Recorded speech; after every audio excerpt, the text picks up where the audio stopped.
the hell is going on. So it's not going to be an issue. All Um, right.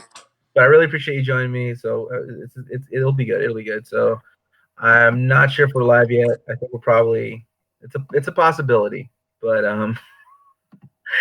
I want to It's make sure I'm seeing the light says live we blinking are on and not. We off. are live. We are live. We are All live. right. We're Well, joined well, this hour.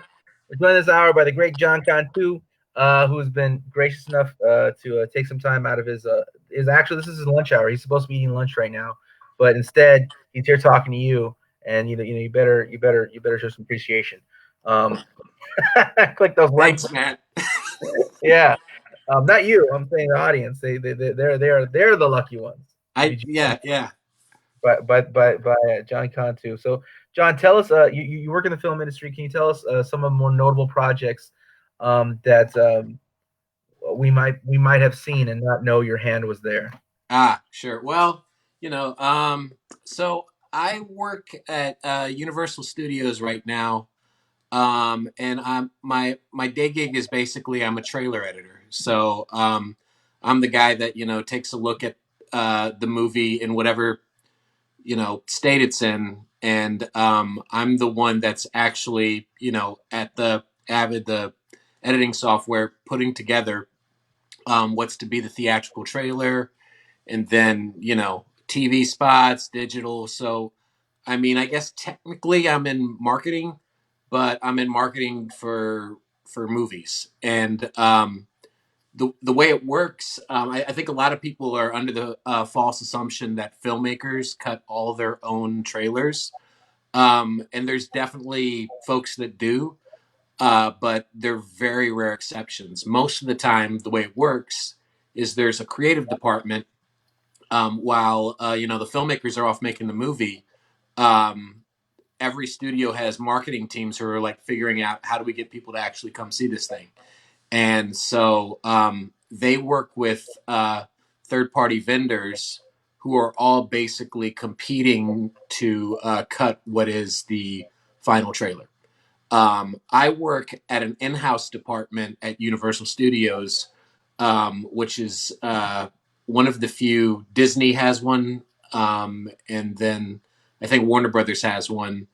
But yeah, our company is, oddly enough, called Inside Job, and it's just because we are part of the company. I mean, I know it's a little bit of a sort of scary name, but it works for us. But yeah, so some of the stuff that I've done while I've been at Universal, I've done. I did the trailer for Get Out. I was lucky enough to do the Jordan's next movie, Us. I just finished the trailer for Candyman, and I did other stuff: Fast and Furious, Hobbs and Shaw, um, Jason Which fast? Bourne. Which fast? Which furious? Say what? So I did TV on the eighth Fast and Furious, and then I did the one that was just uh, The Rock and Jason Statham. Okay.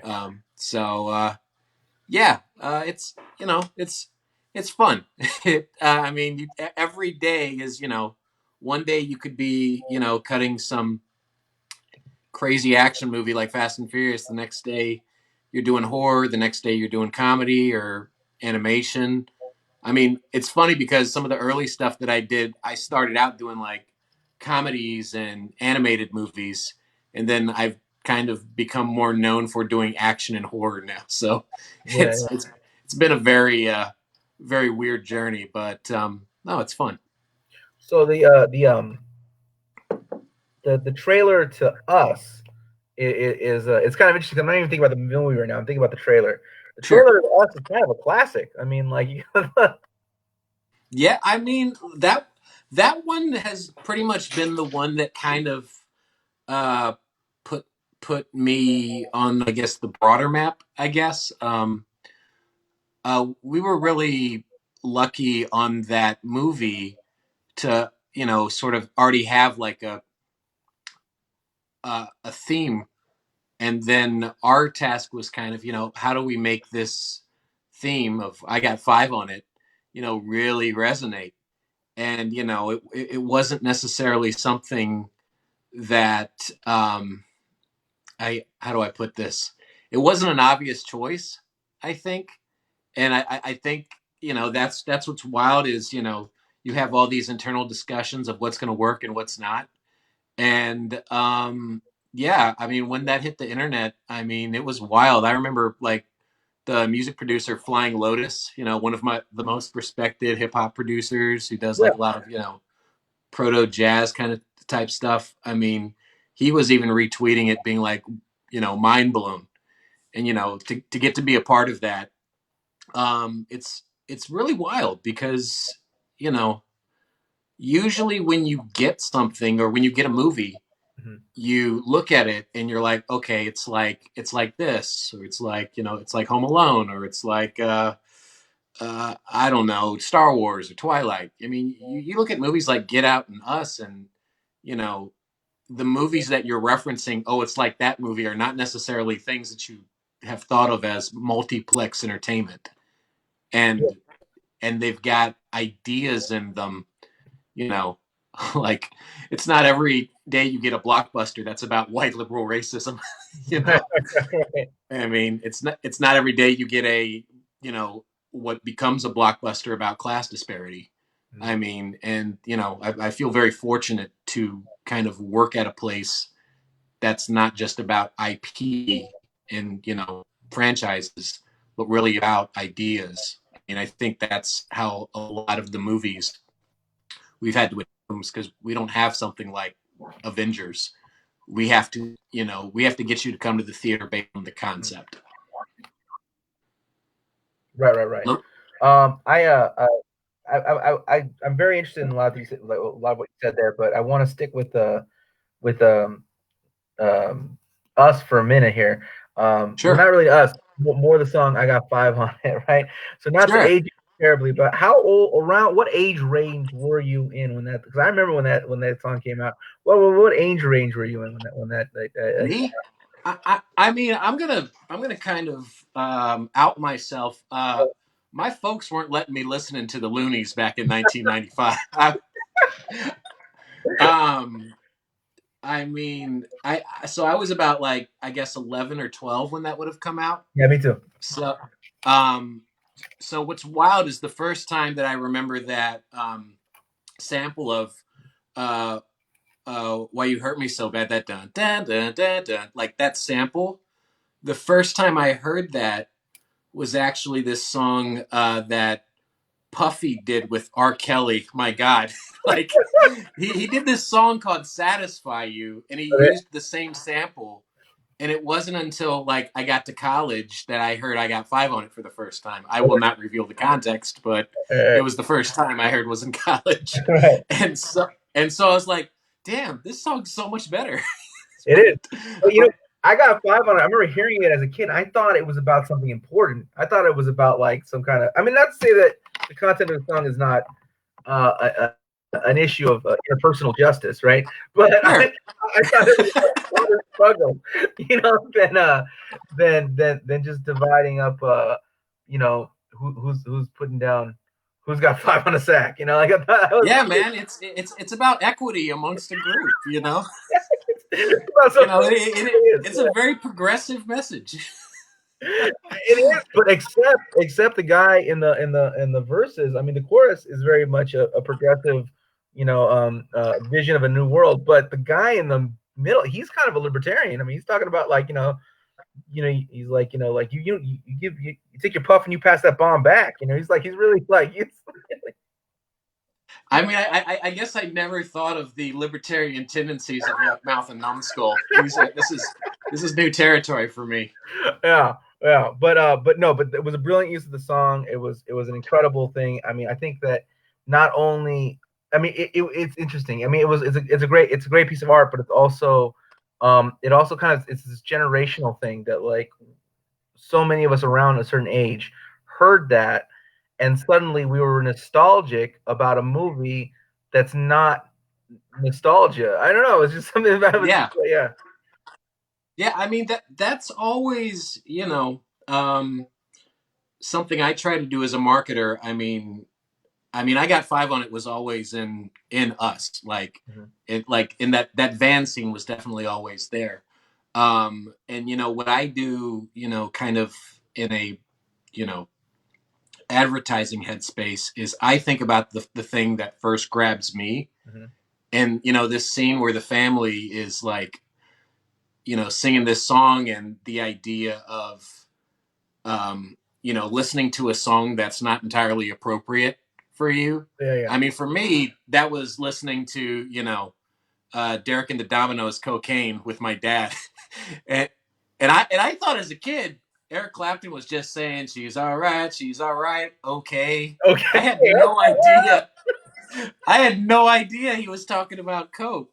Yeah. I You made it mean, pretty clear. I mean, just to be.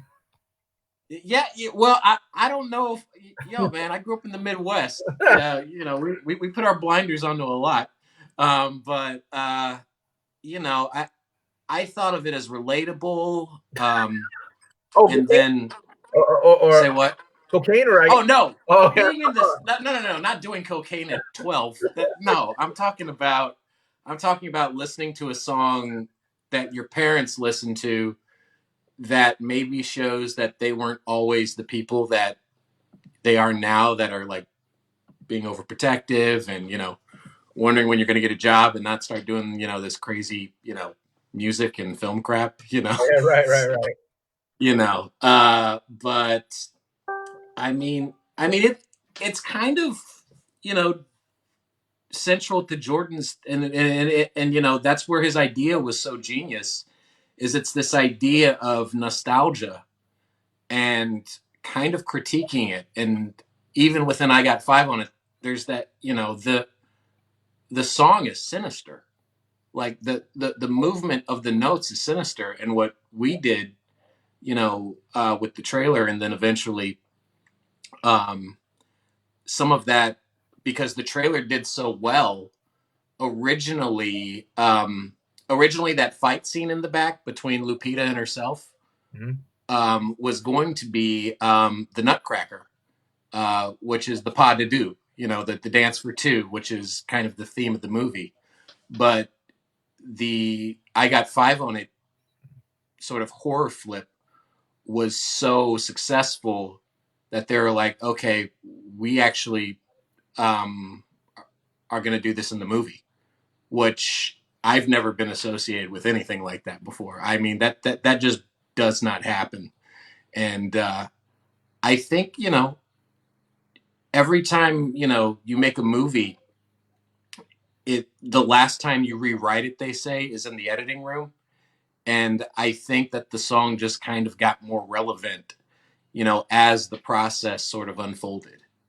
But you know, that's what happens when you're working with a, you know, sort of genius like Jordan Peele, who's like flipping all of this stuff inside out, is that you have all these great ideas to work with. And yeah, it's you know, it's funny because everybody's been sort of mentioning, oh, what song is Jordan Peele gonna fuck up next, because you know, we did Say My Name for Candyman. Yeah, yeah, yeah.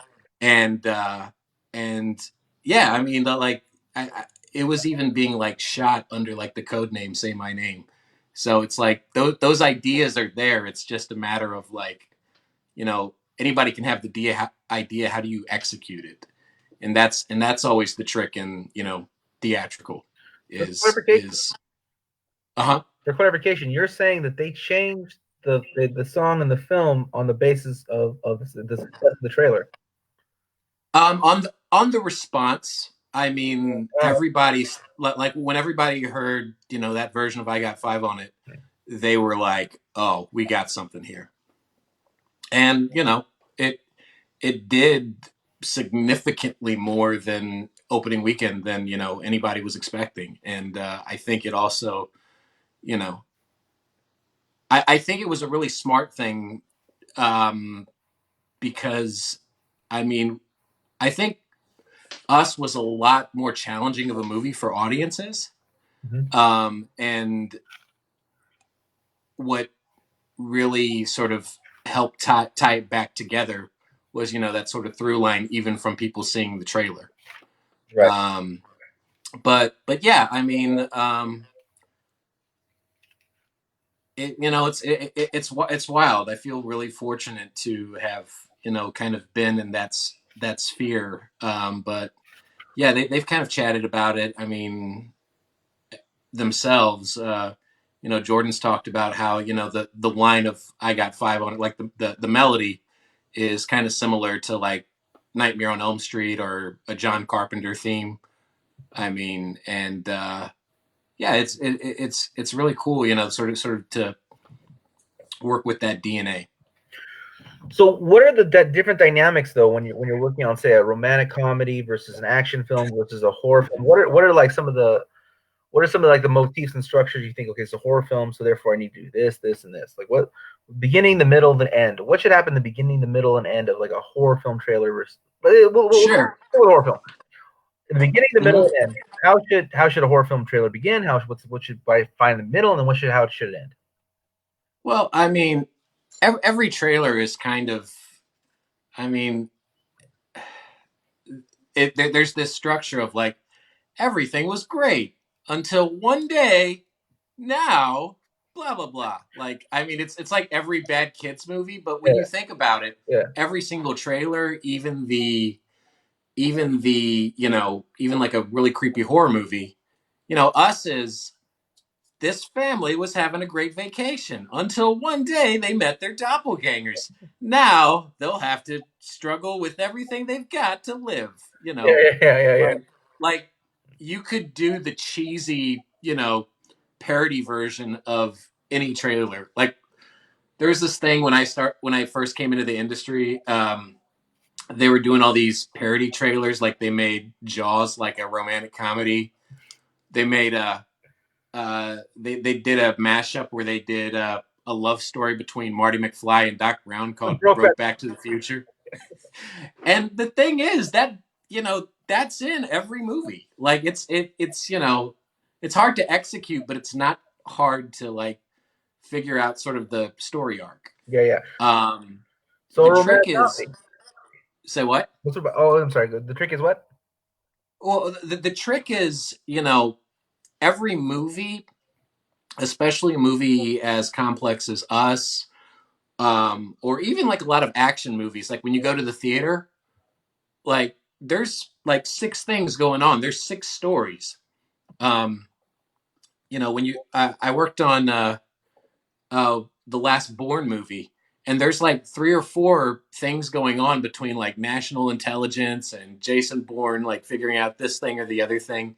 And what you have to do in marketing is be like, okay, you get one. You pick one story because you only have 2.5 minutes Right, right, right, tops. right. um Fast and Furious, yeah, family. you know like you have to kind of parse down very complex 2 hour material into 2 minutes. And so it's really a matter of what is the most compelling but recognizable way to get people to go to the theater. And it's tricky because then people tell me, they either tell me two things: a, they're like, ah, you spoiled the entire movie, or b, they're like, well, that wasn't anything like the trailer. Right, right, right, right, I'm right, I know, because if I told you the movie, you want to go. right, right, right. And so I my job is personally done once you've bought your ticket. Like it's on you now. like Yeah. Well, I'm sure it's that in the art and craft of what you do, there are a lot of fine lines, a lot of um, very yeah, particular decisions you got to make. yeah. So it doesn't bleed into one thing or the other. But for the purpose of our conversations, I'm really interested in the very big, broad strokes. What is the so now? Give me the formula for a romantic comedy. What does a romantic comedy trailer look like? I mean, he, here was this person, there was that person. They hated each other until one day, it. Here's the sad thing, Matt. Yeah. I feel kind of bad about this. Is that, I mean, name me a really big romantic comedy of the last 10 years. The first thing popped in my mind was like Notting Hill or something. I mean, that was what there was. That's 99. Oh, That's geez. 20. That's Oh, 21 years ago, dude. a romantic comedy last 10 years. A big one. I'll name you one. Always Be My Maybe with Ali Wong and what's his name from Fresh Off the Boat. And you know where that played? Where? Netflix. What about That's Crazy? the thing, man. I mean, romantic comedies do exist, but I take it back. My buddy did the one with Amelia Clark last Christmas. That wasn't big, Um, though. Oh, Say what? was that big? That say what? Was that big? You know, it did well. More You than I. put me in a spot. You put me in a spot, man. Look, Uh, my buddy's trailer was amazing. I bet. Yeah, we're Is talking what about I'm gonna trailers. say. We're not talking about movies here. What about Crazy Rich Asians? Does that qualify as a romantic comedy? Because Ye- that did very well. yes, yes, that does. Yeah. And I think they did a really good job. Um, I won't comment on the Macklemore song, but I think they did a great job when you look at that font. I mean, first off, the fact that they got John M. Chu, who is an amazing visualist. I mean, here's the other dirty secret about being a trailer editor: is you can only be as good as the imagery you're given to a point, you know. But then you also, what you do in marketing is the choice of graphics, the choice of music, the choice of transition, sound design, um, and they made that movie look like a big fun event, and they also did a great job of leaning into all the press of how groundbreaking it was to have a completely Asian cast, and um, kind of leaned made this group of you know shall we say maybe less than relatable rich people. Yeah. Yeah. Yeah. Yeah. They made it look fun. It was like you know I mean, and I think Warner's did a really good job of making it look like a great time without necessarily diving into some of the. I mean, I remember watching that movie and just being like, God, like they're terrible to Constance Wu. this is not this is not as fun as I thought. But I mean, I think they did a good job of marketing to women. There's definitely a lot of objectification of the male body in those trailers. I've never seen so many six packs in my life. But but hey, Saint Soderbergh, did the same thing with Magic Mike, and You did put well. on seats, right? All right. It, uh-huh. So okay. So action films. hmm What's Oh, the formula the formula for trailer? for trailer. I mean, action films are really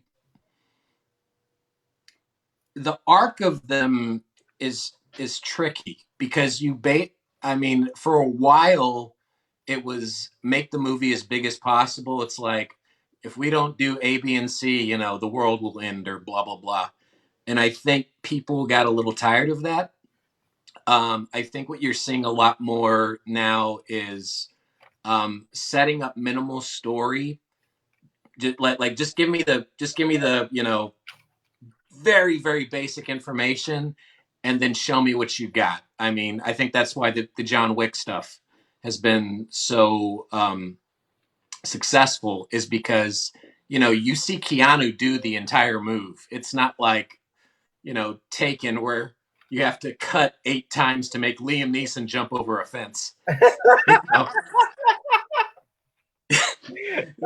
you know it's wild. I mean, when you work on a movie where there's somebody that's trained like a Keanu or Jason Statham, then you can live in scenes a little bit more.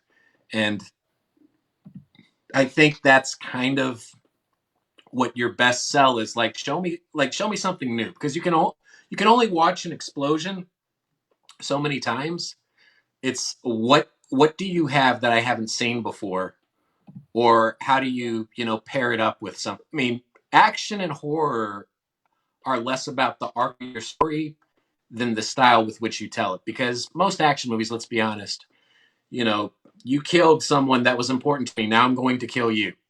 Not a not a very amazing story. But the choreography with which they execute that makes all the difference between having some direct to video B movie and something like a John Wick. Um, or the scale of the stunts, which is what's happened from Fast and Furious, where they've gone from being stealing DVD players to saving the universe. Right. So you know, but Yeah. it's still all about family. So I mean, it's really about your choice of music, your choice of sound design. I mean, the Wick trailers have done this really interesting thing where they um on the last one they used like My Way. They used like this really theatrical version of Sinatra. Um and then they've done like classical remixes. I For Hobbs and Shaw, I used one of the lesser known Jay-Z songs, Public Service Announcement, where he's literally talking about reintroducing himself. Yeah. Yeah. Yeah. Yeah. So it's just about finding something clever and interesting to, bring people in. Yeah. Um, or, the Inception stuff, where it's literally one note, that spawned an entire movement of trailers that just had that sound, Yeah. What about psychological? I'm gonna keep you all day, just like You're getting subgenres, dog. What the fuck? yeah. So that psychological thriller would be similar to horror, right? Same kind of like. Yeah, I like in horror is almost like a musical genre where it's kind of like jazz. Like most horror trailers, I mean, yes, there's been the dark cover movement where you take like something like a creepy version of Every Breath You Take, or like I Got Five on it, Yeah. Yeah. or Say Right, My right, Name, right. or Yeah. yada yada. Exactly. But most horror trailers, when you listen to them, they are a lot of atonal, string rises, bends, stabs, all kinds of sort of dissonant sound to just kind of make you as sort of on edge and uncomfortable as possible, which people like. I mean, the funny thing with horror trailers is like the more uncomfortable and scared you are, the more likely people are going to come see it. You Yeah. know, it dealing with Yeah. we all have this deep psychological thing with clowns, and so when you see a little kid that's about to get his arm eaten off, Back. they play that out. And um I worked with a guy who he did the trailer for the Texas Chainsaw Massacre, the Michael Bay remake, and his discovery that kind of revolutionized horror editing is he found like a signature sound. And in Chainsaw Massacre it was like the sound of like a photo thing, and he just kept repeating that. When you listen to it, you hear that funny clown thing, that ha ha ha ha ha ha ha. So it's really about finding a way to get as deep under your skin as possible, um, which is what I did when I cut the trailer for Get Out, because we didn't have at the time the resources to go get, I don't know, a Kendrick Lamar song or something like that. We had to be a little bit more creative with how do you sell this very new, exciting kind of psychological terror. Um, and it's funny because one of the things people told me about Get Out is they were like, you know, your trailer was like really scary and Get Out was terrifying, but it was way more psychological. And I'm like, yeah, I know, because I have to scare you to get you to go to the theater. And then Jordan, when he gets you into the theater, like that's where you get really creeped out, but on more of an intellectual level. Yeah. Yeah. And it's not just, I mean, because he doesn't like cheap jump scares. He's a better filmmaker than that. But I'm going to use jump scares in the trailer. Right? Yeah, yeah, yeah, yeah. Like I'm sorry. I want you. Like I don't have you know 20 minutes to suck you in and then make you terrified on that level. I have to be a little bit more aggressive. Yeah, yeah. So Okay, yeah. I think. Oh, okay, one last one. Okay, children's films. Come again? Children's films. What's the formula? Children's film. Oh, like well, and what you mentioned there is really interesting. Children's films. Now, if you mean animated films, that's where it gets interesting. And I think you can see that in I mean, pretty much going back to Shrek, where there's yes, they're children's films, Right. but at times you're almost marketing to their parents to get them to want to go and take their kids along.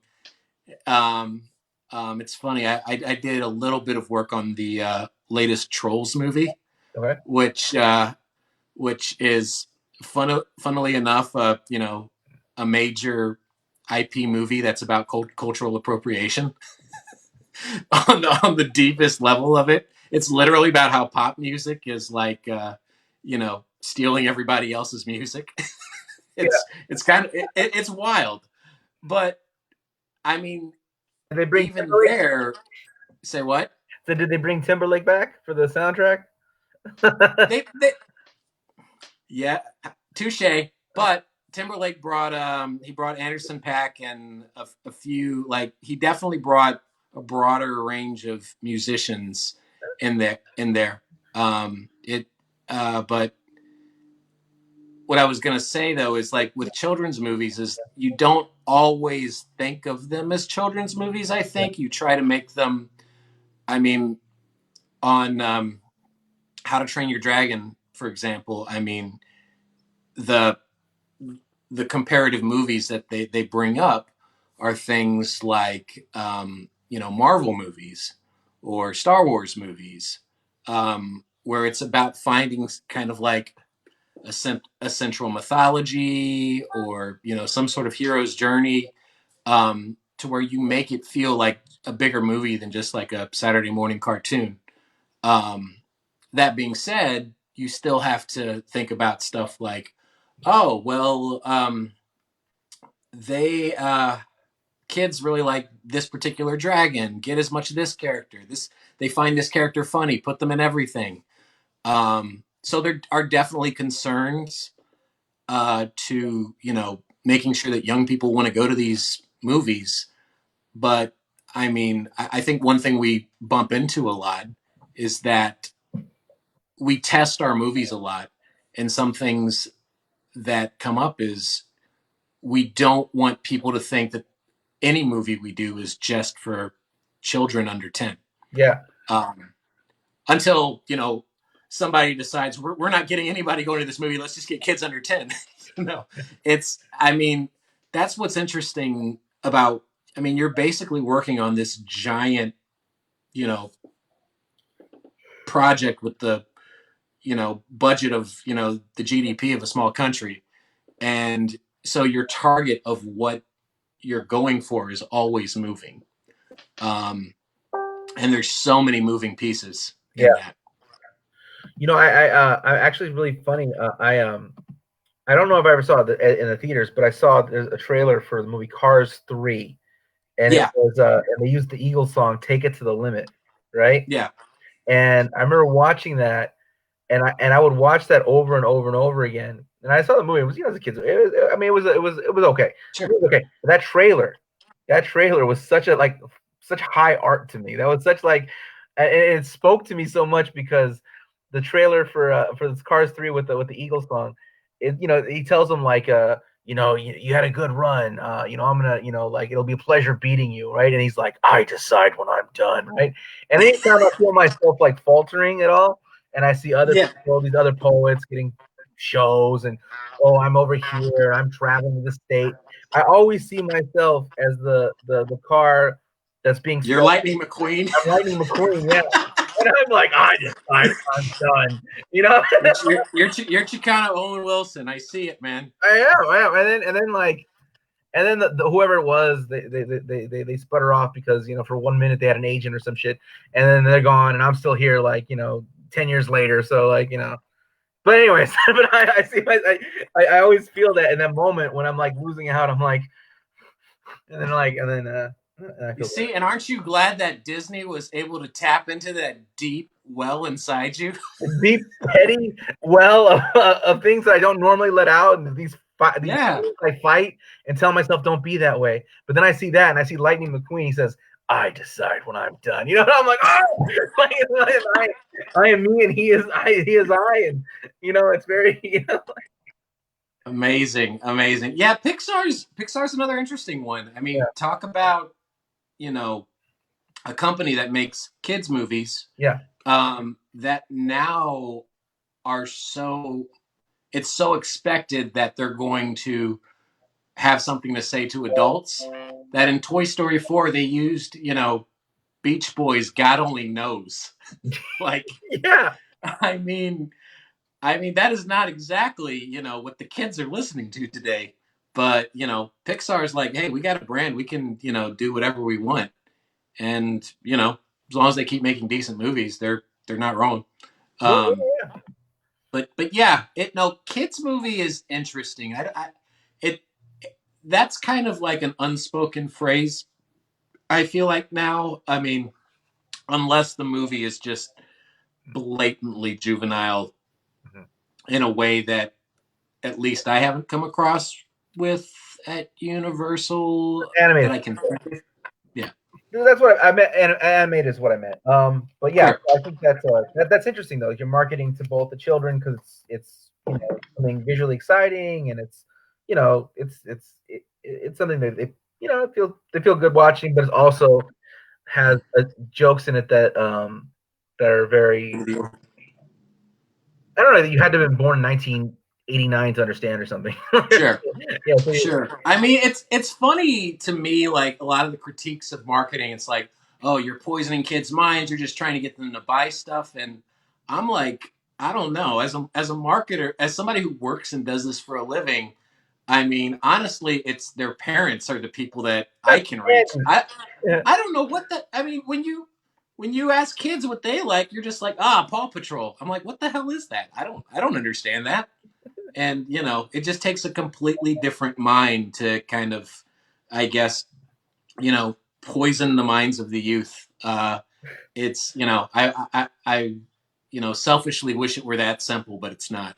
It's no, no. All I right. mean, it would be terrible for the world, but it would be great for me. Yeah, So, yeah. but yeah, no, it doesn't work like that. So in addition to all in addition to your day job, in addition where you work in film, and you've worked with people in the community. You've done certain things there. Most notably, your collaboration with Luis Rodriguez. Can you talk a little bit about the things you've done with Luis, and some of the projects you're doing with Luis, and some of the ongoing stuff? Sure, sure. Yeah. So, a little background with me and Luis. So when I was in college, I was actually at like an outlet mall in some bookstore, and I saw this beautiful cover of a purple clean lowrider, and the name of the book was "The Republic of East L.A. Short Stories," Luis J. Rodriguez. And I've never, I mean, growing up in Texas, going into school in Florida, I'd never heard of this guy. So I picked up this book and just zoomed through all the stories, and I mean, he spoke to the kinds of characters that I had never seen on film, except for, ironically, back in the 80s and 90s. We don't we didn't see them anymore. You're paused. You still hearing me? Come here. Oh.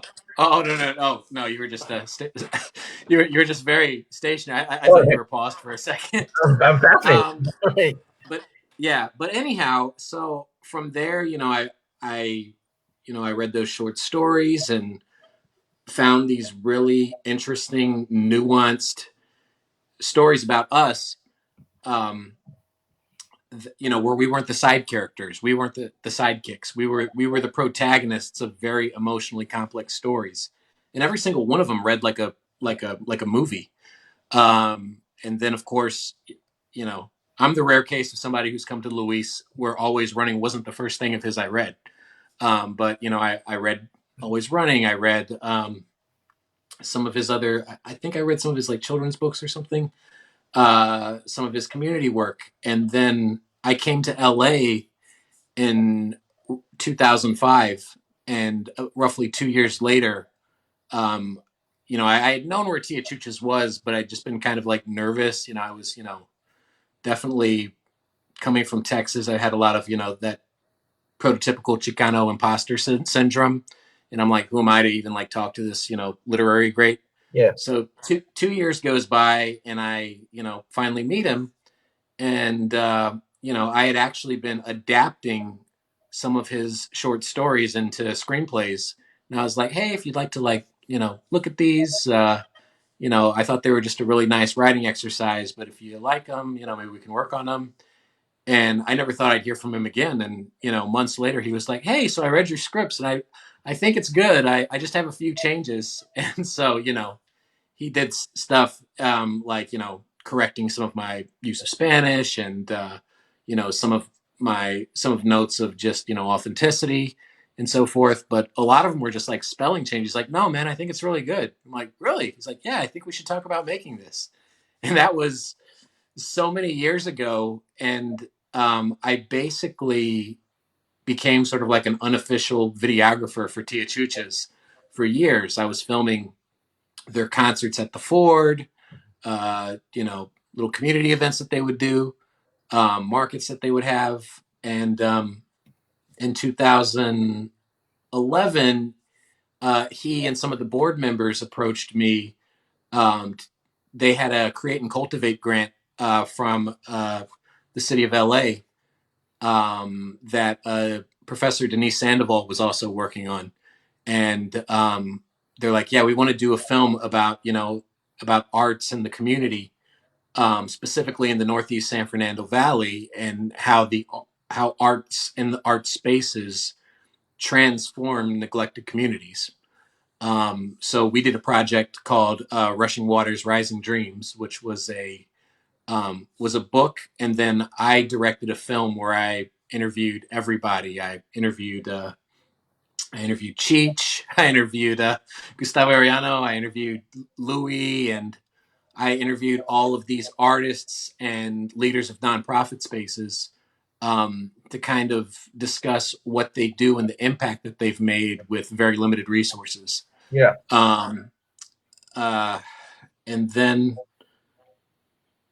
I'm trying to think what was the next thing that we did. I kept filming for them, and then um, when Louis got named poet laureate by Mayor Garcetti, um, he did this poem called "Love Poem to L.A." That's kind Right. of become one of his staples. And the first time I heard it was actually at this Get Lit event, where he was, the guest of honor with all the Get Lit kids. Uh, and when I heard it, I was like, Louis, this is like a screenplay. We should do something with this. Um, and so I was like, man, we should do almost like a poetry music video because I've also directed a couple music videos for folks like Nancy Sanchez, few other groups. But I was like, we should do a music video You directed for. Luna Lovers, right? Oh yeah, for Las Capitanas. Yeah, I directed Luna Lovers. Yeah, that happened shortly after Rushing Waters, Rising Dreams. Viento Callejero, I think, with Gloria Estrada. Um, but anyhow, um, I had also met Quetzal Flores, of the great legendary group Quetzal, Yeah. Grammy Award winner. The resume kind of speaks for itself, Yeah. and I actually had used some Quetzal tracks for Rushing Waters, Rising Dreams, and it hit him up to be like, "Hey, can I use these? I have no money," and he's like, "Ah, it's fine, just." Um, I had another project where like I got the Osamotley guys, to work on it, and or not work on it, but use their music, and they're like, "Yeah, just don't make a dime off it, or we'll send our shark lawyers after you." I bet they would. I think it was Will Dog that told me that. That Yeah. sounds like something Will Dog would say. Yeah. But anyhow, so uh, I showed Quetzal I recorded Louis doing the song. I mean the poem, and gave it to Quetzal, and he just kind of built this structure that took you through all these movements of sort of hope and pastoral LA, and then took you through like deep historical trauma, and then took you kind of on this whirlwind. He made like this sort of mini concerto by way of LA. And what I did is, I felt really self conscious again about, I didn't want to la la land this shit, Yeah, yeah.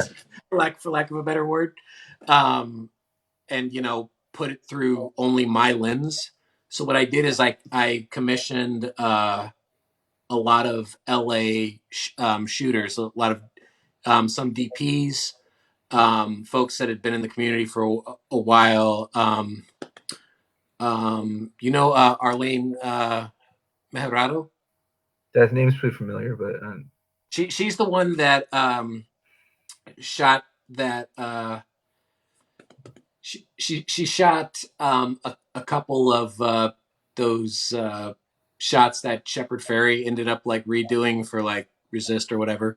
But her, a few folks that had worked with Tia Chuchas. So I had all these LA shooters go around, and I was like, film LA, here's your parameters. And so I got all this footage in along with stuff that I was shooting on the side. And yeah, we put together this video for Love Poem to LA, and we premiered it at Tia Chucha's with Quetzal. It's been kind of getting around, and yeah, I'm really proud. I won't say I'm proud of it, because it was truly a collaboration mhm. between Quetzal coming up with the music and everybody shooting it. I was, the one sort of piecing it all together in the edit bay. But it truly was trying to sort of curate the best 5.5 minutes of, what everybody wanted to show LA as, to put a face on it. Yeah. So what was the last? I'm pretending like this isn't a self-serving question, but what was the last project you worked on Louis with?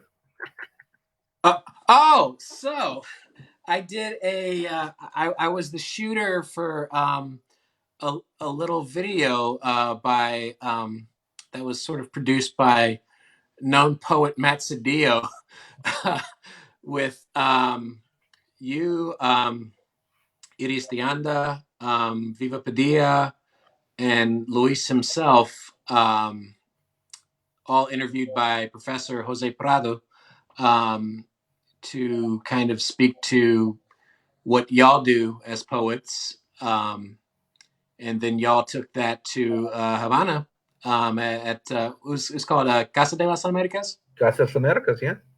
Yeah.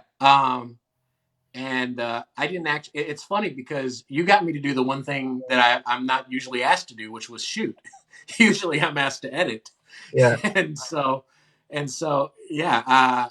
I had a great time, going around LA for about a month with you and Jose, just kind of documenting four really incredible artists. I mean, I can't name you all the times I've shot Louis, but um, I think this was the first time I've shot Iris. I mean, I never even knew Viva before this, um, and then I know I had never filmed you kind of in your element, uh, you know, doing your poetry in kind of the way that I had filmed, so many other folks.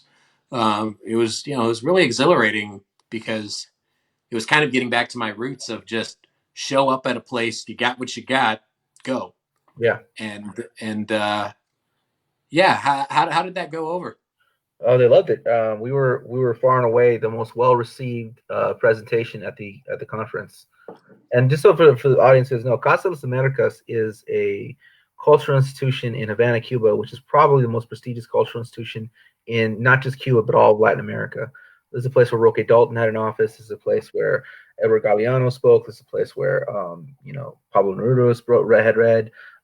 Mercedes Sosa had played there. Victor Hara. I mean, the names go on and on and on and on. So Casa de las Americas is a really huge cultural institution. We did the short film and it was shown there, and it was the most well received thing until these damn sonorochos showed up and did their presentation, were popping out of the audience, and then you can't compete with that. So like it was extremely well received, and you know until that happened. Yeah, you can't fuck with the Habaneros, man. No, they're popping out. They're popping out. They're popping out. They pull out the call. It's like, oh man, wait. I'm sure you could have done a little bit of a zapateado. I bet you got some moves. Yeah, when pressed, but caught off guard. I'm a little, I wasn't prepared. Give some time to train, but Yeah, man. Yeah, you can't fuck with them versos like every it's it's a little intimidating. yeah, yeah. Yeah. So, any parting words of wisdom for people here who are having in about 30 seconds or less, anyone dealing with existential crisis and how they 30 seconds. I mean, it is kind of what I yeah, do. It you're is kind of what I do is like yeah. take all this shit and like condense it into 30 seconds or less. Go. No, I was kidding. But like, what advice do you have for people who are like trying to stay creative, keep their flow going? What time management, or is it just don't lose hope? Is it read a book, or what is it? What's keeping you moving? Yes, all that.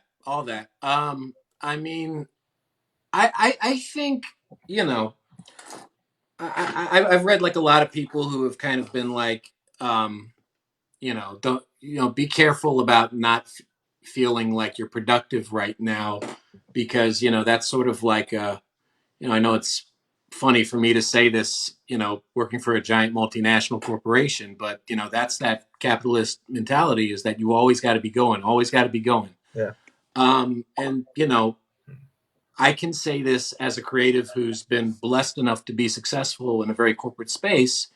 Always being on is not even very good business, because what's good business is being fresh and new and revitalizing yourself.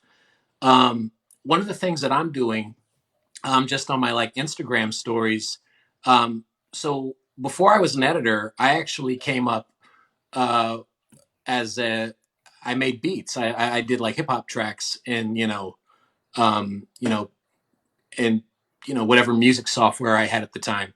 So I've been going back and making little 30-second to 1 minute beats of whatever's in my head, whatever like old jam is rattling up there. I'm like, man, can I recreate it like in Logic? Now I'm not saying that go make beats or whatever, but I am saying it's like you know take this time now, if you feel like it, to get back in touch with those things that you never had time for. I've seen like Sochi from Eastside Cafe. She's like making dolls right now, or something like that. I mean, everybody's kind of getting into baking. I swear we're gonna have the generation of the best chefs, at home chefs. After like 3 months of 2 3 months of lockdown, all of us are gonna be able to like fucking cook. I mean, whatever it is that kind of keeps your motor running, and whatever revitalizes you. I'm in the very fortunate position that I'm still working from home. One of the sad realities of what this has done to this particular part of the industry, is that a lot of these third party vendors that don't work with um, inside the studio, I mean, a lot of them have been getting, just like every other industry, been getting laid off or furloughed. I've never had so many friends out of work. So I'm in the position right now where I can still work professionally. But I've seen a lot of people, taking time to kind of reevaluate and think about, what's important. And, you know, I really enjoy my job, but there's more to life than just counting trailers, you Yeah, know? And I think if you are a creative, the best thing that you can do is kind of at, do two things. First, appreciate the moment, but also don't change your routine too much because, God willing, at some point this is all going to be over. And if you've killed yourself right now, you're not going to have anything to give. Once we're all back in the world, I mean, it's not going to be business as usual no matter what. But I think any creative should be taking the time right now to rejuvenate, how whatever that looks like for you. yeah, I think, but I don't necessarily know if this is necessarily the time where you're going to suddenly find, your great work or your that thing that's gonna, shoot you off into the stratosphere. I think that's a dangerous way of looking at it. I think, to use a shitty sports analogy, what all the sports people, athletes are doing right now. I mean, a lot of them are in the gym. They're training. They're still, lifting weights and, putting in that work. And whatever that looks like for you, you know, go with God. yeah. Well, thank you for joining us, and thank you for that definitely, both inspiring and very practical a bit of advice there. So I'm sure we'll be seeing each other soon, in the after this is done, or while this is done, or while this is happening. So thank you, John, and you will see him whether or not you see him in the movies. So see you in the movies. Thank you, Matt. Really They'll appreciate it. see his hand if you don't see his face. Say what? They'll see your hand whether or not they see your face. Yeah. All right, sir. All Thank you so right, much. Stay safe. you too. Okay. Later.